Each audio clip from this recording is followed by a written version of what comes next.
네, 오늘 에베소서 1장 11절 12절 말씀. 모든 일을 그의 뜻의 결정대로 일하시는 이의 계획을 따라 우리가 예정을 입어 그 안에서 기업이 되었으니 이는 우리가 그리스도 안에서 전부터 바라던 그의 영광의 찬송이 되게 하려 하심이라. 네, 저희가 이제 이 3절부터 14절까지 이어지는 말씀, 이 사도 바울이 그 하나님의 일하심을 노래했던 이 찬송시의 이제 거의 마지막 부분을 보고 있는데요. 이제 오늘 11절, 12절 보고 아마 내일 우리가 13절, 14절을 보면 이제 찬송시가 마무리가 되는데, 이 부분이 이제 그리스도, 예수 그리스도 성자 하나님이 우리 가운데 행하신 일의 그 마지막 부분을 이제 고백하고 찬양하는 부분입니다. 그래서 이 시간 이 부분을 함께 이제 볼 때 우리가 늘 봤던 것처럼 먼저 네, 불 켜세요. 켜시고 앉으십시오. 그 이게 몇 분 없기 때문에 제가 이렇게 막 움직이시고 하면 어쨌든 신경 쓰이긴 해요.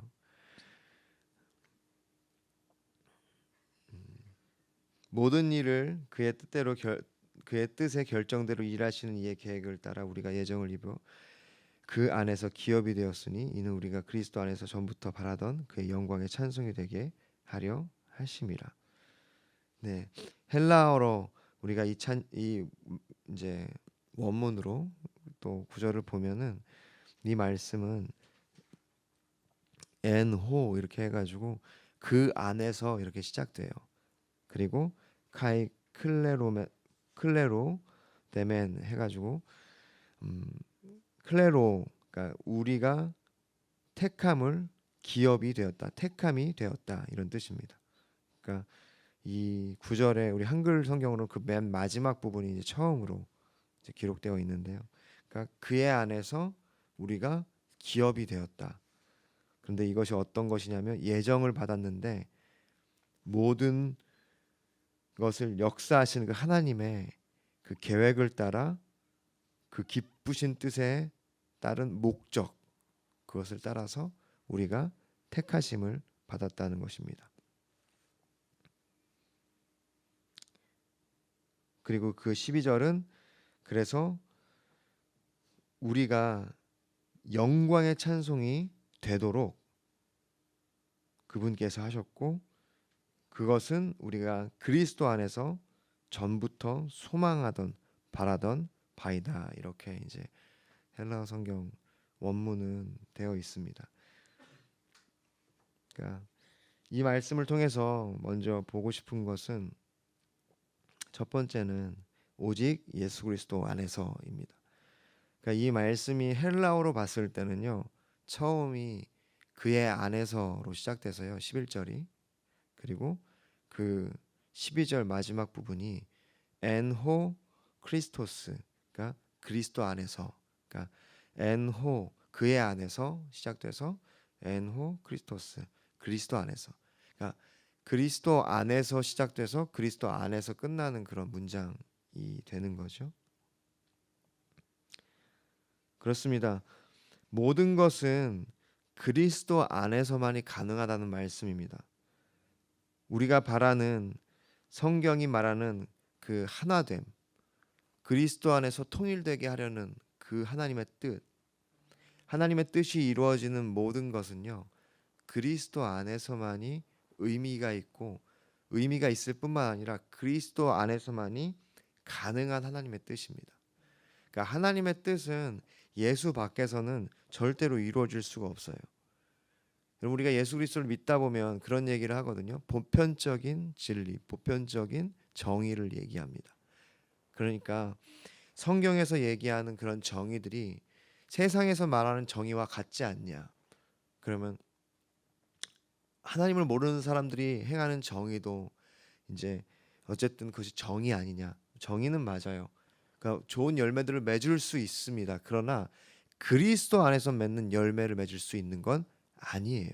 여러분, 우리가 명확히 구분해야 합니다. 우리가 세상에서 말하는 정의를 우리가 살아간다고 하더라도 오늘 성경이 얘기하는 그 정의를 우리가 그런 열매를 맺을 수가 없어요. 성경이 말하는 것은 바로 그 메시지입니다. 우리가 주님을 떠나서는 아무도 하나님의 뜻을 이룰 수 없다는 것이 오늘 성경의 메시지죠. 그러므로 아무리 보편적인 진리라고 할지라도, 아무리 보편적인 정의라고 할지라도 예수 그리스도 밖에서 이루어지는 것은요, 그렇게 큰 의미가 없는 것입니다. 물론 그러한 것들이 하나의 과정이라고 생각하시면 전 좋다고 생각합니다. 우리가 예수 그리스도의 밖에서 정의를 배우고 진리를 배우고 어떤 올바른 것들을 섭렵하는 것은요, 우리가 예수 그리스도를 알기 위한 과정 중에 하나라고 저는 믿어요.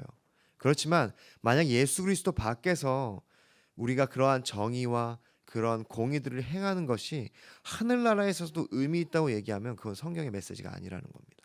성경은 철저히 오직 예수 그리스도 안에서 우리가 행하는 그 정의만이 그 하나님 나라의 그 하나님 나라, 하나님께서 예비하신 계획하신 그 열매를, 그 뜻을, 그 목적을 이루신다는 것입니다. 여러분, 우리가 선교를 할 때 이제 그러한 경우가 있어요. 이들을 먼저 물을 먹여야 될 거 아니냐. 물을 먹이고 마실 물이 없는데 빨리 물을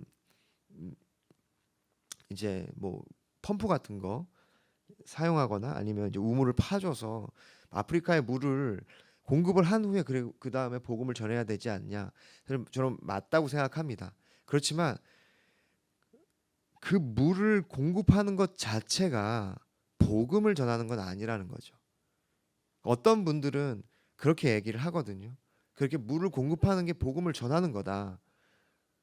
뭐 잘 모르겠습니다. 제가 솔직하게 선교 현장에 있지 않기 때문에 선교 현장에 있으면 그렇게 얘기할 수도 있다고 생각하지만 제가 성경을 보면서 배우는 것은 오직 그리스도 안에서만이 복음이 전해지는 거죠. 예수 그리스도를 고백하고 시인할 때만이 그것이 선교적인 어떤 복음이 전해지는 것이라고 저는 믿습니다. 여러분, 우리가 이것을 헷갈리면 세상의 정의와 하나님 나라의 정의를 헷갈리기 시작하고 그럼 더 이상 예수 그리스도가 우리 안에 의미가 없게 돼요. 예수 그리스도가 말씀하시기를 오직 나는 길이요 진리요 생명이니 나로 말미암지 않고는 아버지께로 올 자가 없다고 말씀하셨는데 우리가 이것이 헷갈리면 내가 세상에서의 정의를 행하는 것으로 말미암아 내가 주님께 그렇게 열매를 맺을 수 있다 이렇게 생각하게 되는 것이죠. 그러나 오늘 성경은 그렇게 얘기하고 있지 않습니다. 그러므로 우리가 세상에서 정의를 행하고 우리가 진리를 행하고 공의를 행해야 합니다. 예수 그리스도의 믿는 자로서 마땅하지만 또한 우리는 이 세상의 시민으로서도 준법 정신을 가지고 살아가야 되죠. 명확히 구분할 것은 우리가 예수 그리스도 안에 있을 때만이 그 하나님이 얘기하신 말씀하신 그 목적과 계획을 이룰 수 있다는 것입니다. 할렐루야. 두 번째는 오직 하나님의 기업이 되게 하셨다는 말씀인데요. 이 클레로라는 이 단어는요 굉장히 독특한 단어라고 합니다. 당시에 그렇게 많이 쓰여지는 단어가 아니라고 해요. 헬라어 중에서도. 근데 바울이 그것을 이제 선택했다는 것이죠. 이것을 설명하고 싶어서 유업이 되었다는 뜻이죠. 유업. 그러니까 이제 유산을 상속받을 만한 사람이 됐다는 뜻이기도 합니다. 기업이 되었다, 선택됐다. 그러니까 이 말씀은 우리가 이전에 설명했듯이 양자 되게 하셨다는 겁니다. 그러니까 우리가 그 유업을 받을 사람들이 아니었어요. 기업을 받을 사람들이 아니었고 유산을 받을 사람들이 아니었는데 그 예수 그리스도 안에 있는 그 하나님의 기업 그것을 우리가 받을 만한 사람이 됐다는 것이고요. 그렇게 선택됐다는 거예요. 그것이 기업이 됐다는 뜻입니다. 출애굽기 33장 9절에 이르되 주여 내가 주께 은총을 입었거든 원하건대 주는 우리와 동행하옵소서. 이는 목이 뻣뻣한 백성이니이다. 우리의 악과 죄를 사하시고 우리를 주의 기업으로 삼으소서. 그러니까 주님이 우리의 모든 악과 우리의 죄악을 사하시고 우리를 죄에서부터 회방하시고 주님의 기업으로 삼으신 겁니다. 이 모세의 기도가 우리의 삶 가운데 이루어진 거죠. 여러분, 이스라엘 백성들이 가나안 땅에 들어갔을 때 그들이 이 기업을 받았어요. 뭘 받았죠? 땅을 기업으로 받았습니다. 그래서 그 지파별로 기업을 받았는데 레위 지파에게는 그 땅이 없었죠. 그러면서 주님 말씀하시기를 내가 너희들의 기업이라라고 말씀하시거든요. 여러분, 이렇게 하나님의 기업이 된다는 것은요, 하나님의 선택을 받는 것입니다. 하나님의 그 뜻을 따라서 하나님의 선택을 받는 것이죠. 여러분, 그러므로 하나님의 기업이 됐다는 것은요, 하나님의 유산을 받아서 그 뜻을 이루며 살아가는 것을 의미합니다. 하나님이 우리의 공급이 되시는 것을 의미하고요. 그 유산을 그 뜻을 이루어가는 삶, 즉 복음의 그런 자손이 되어서 그 아브라함의 자손이 되어서 믿음으로 아브라함의 자손이 되어서 그 복음을 전하는 삶, 그 하나님의 영광을 위한 삶을 살아가는 것이 바로 우리의 목적이 되었다는 것입니다. 그러므로 이 하나님의 기업이 된 그리스도인의 백성들은요, 이 땅에서 우리가 기업을 갖잖아요. 직장을 갖고 우리가 어떤 사업을 하고 우리가 세상에서 말하는 그런 기업들을 우리가 이렇게 유지하고 그것을 운영하며 살아갑니다. 그것이 은혜이죠. 할렐루야. 그런데 궁극적으로 우리의 기업은 하나님이시라는 거예요. 그것은 우리가 주님이 주신 우리의 본연의 그 기업을 이루게 하시려고 주님이 이 땅에서 주신 잠깐 주신 우리의 어떤 잡이에요. 잡. 그것을 통해서 결국은 하나님의 목적, 그 목적을 이루시기 위한 방법이라는 것입니다. 할렐루야. 그러므로 우리가 그 현재 우리의 삶에 주어진 그 기업을 뛰어넘어서 계속해서 그 영원한 유산, 우리 기업되게 하신 그 기업되게 하심은 바로 하나님은 우리의 기업, 그 하나님을 우리가 계속해서 집중하기를 원하고 바라보기를 원합니다. 그렇기 때문에 여러분 직장 생활하다가 이렇게 사업을 하다가 어렵고 힘든 때 여러분 계속해서 우리가 함께 말씀을 나눴듯이 밤하늘을 보듯 하나님을 바라보셨으면 좋겠습니다. 눈을 들어 고개를 들어 산을 보시고 천지 지으신 여호와, 나에게 도움이 되시는 도움을 주시는 그 여호와를 바라보는 여러분이 됐으면 좋겠습니다. 우리의 기업이 그 하늘나라, 하나님 나라이라는 것을 여러분 우리가 늘 기억하면서 그 기업됨을 우리가 하나님의 기업됨을 기억하게 되기를 바랍니다. 세 번째로 예정하신 목적을 따라 모든 것을 그분의 뜻 안에서 예정하셨다는 것입니다. 그분의 목적을 따라. 그러면 그 목적이 무엇입니까? 명확히 나와 있죠. 영광의 찬송이 되는 것. 그것이 우리가 바라던 바, 기다리던 것이라고 얘기하고 있는데요. 사실 이 구절은요, 명확히 얘기하면 여기서 이제 전부터 우리가 소망하던 바, 그러니까 호 프로 엘피조 이렇게 이제 말하는 이 말씀이 여기에 우리가라는 이제 주어가 들어간 거예요. 이제 전부터 우리가 소망하던, 그러니까 이 뜻은요, 그 정확히 얘기하면 이 유대인들을 뜻합니다. 지금 바울이 자기가 속한 그 유대인들을 지칭해서 우리라고 표현하는 거예요. 그러니까 그 사실 유대인들이 그리스도를 전부터 소망했어요. 그 얘기를 하는 거죠. 그리고 우리가 내일 보게 되겠지만 13절에는 너희가라는 주어로 시작하거든요.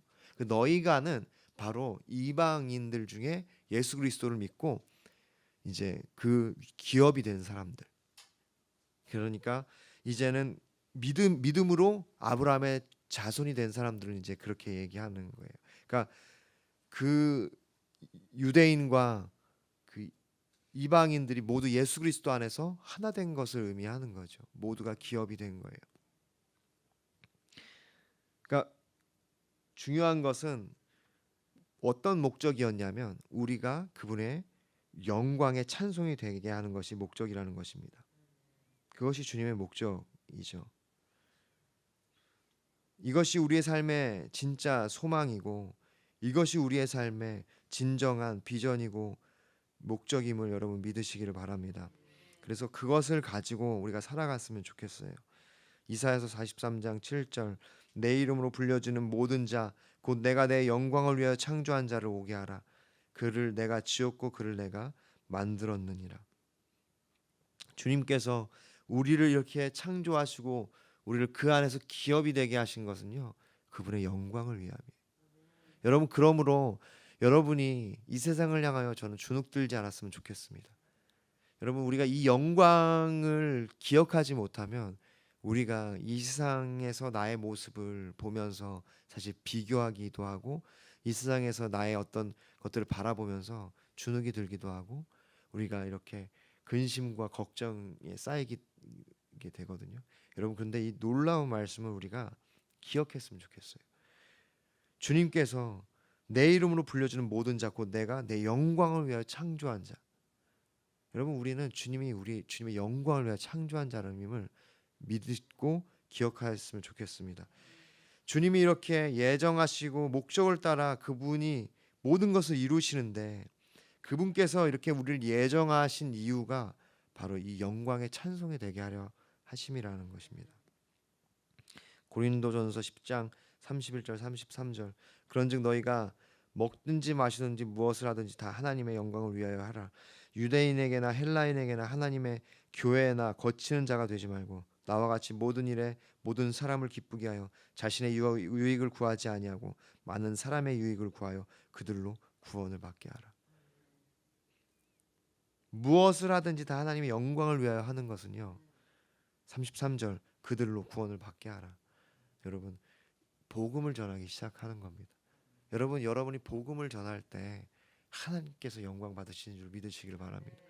우리가 주님의 영광의 찬송이 되는 것은요, 우리의 삶의 목적이 주님의 영광을 위한 것이라는 것을 깨닫는 거예요. 그리고 그 영광이 되는 것은 구체적으로 우리의 삶에서 무엇을 하든지 주님의 영광을 위하여 살기 시작하는 겁니다.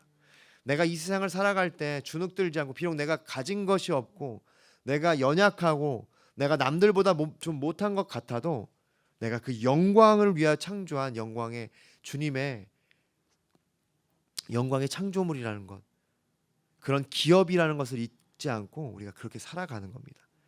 그렇기 때문에 우리가 이제는 그 영광을 위하여 뭐든지 하는 것이고, 먹든지 마시든지 그 영광을 위하여 살아가는 것이고, 이제는 나의 유익을 구하는 것이 아니라 헬라인, 유대인, 아까 얘기했죠. 우리에게는 유대인들이고요, 너희에게는 헬라인이에요. 13절에 나오는. 그러니까 유대인에게나 헬라인에게나 하나님의 교회나 거치는 자, 그러니까 그렇게 거칠고 방해가 되는 자가 아니라 모든 일에 하나님을 기쁘시게 하며 복음을 전하는 삶을 산다는 것입니다. 할렐루야. 우리가 이것을 소망했으면 좋겠습니다. 더 멀리 보셨으면 좋겠고, 우리가 눈을 들어 하나님을 바라봤으면 좋겠습니다. 여러분, 이 아침에 우리가 주님 앞에 나왔는데, 여러분, 우리의 마음 가운데는 다양한 감정과 생각들이 사실 있지요. 밀려옵니다. 여러분, 그럴 때 우리가 아침에 불렀던 찬양처럼 아침에 나로 주의 인자한 그 말씀을 듣게 하옵소서라고 고백하기를 원하고, 우리가 그러한 모든 상황 속에서 그렇지, 나의 기업은 하나님이지, 내가 이 땅에 살 때 내가 그것을 이루기 위함이지, 그리고 나는 주님의 영광을 위하여 창조된 사람이지, 영광의 찬송, 그것이 내 삶이지. 그래, 내가 이것을 가지고, 이 믿음을 가지고 오늘 하루도 복음을 전하며 무엇을 하든지 주님의 영광을 위하여 살겠다라는 다짐으로 나아가는 여러분이 되시기를 간절히 소망합니다. 이 시간 함께 기도하겠습니다. 기도하실 때 하나님, 그 음성을 듣게 하여 주시옵소서. 세상의 메시지, 사람들의 메시지, 혹은 내 자신이 나로 내 속사람이게 하는 메시지들, 하나님, 그런 것들이 이제는 하나님의 음성으로 대체되게 하소서. 내가 하나님의 음성을 듣게 하여 주시옵소서. 내 무너진 내 자아, 내 마음들 정직하게 주님께 올려드립니다. 주님, 말씀하세요. 모든 것을 그 기쁘신 뜻에 따라 그의 목적을 위해 행하시는, 완전히 행하시는 그 하나님께서 우리를 예정하셨다는 것, 주님의 기업으로 삼으셨다는 것, 주님의 영광으로 삼으셨다는 것을 하나님 오늘 이 아침에 나에게 말씀하시니 감사드립니다. 하나님, 내가 그 영광을 위하여 무엇을 하든지 그 영광을 위하여 살아가겠습니다. 이 시간 그렇게 하나님께 반응하면서 우리가 주 옆에 나아가기를 원합니다. 함께 기도하겠습니다.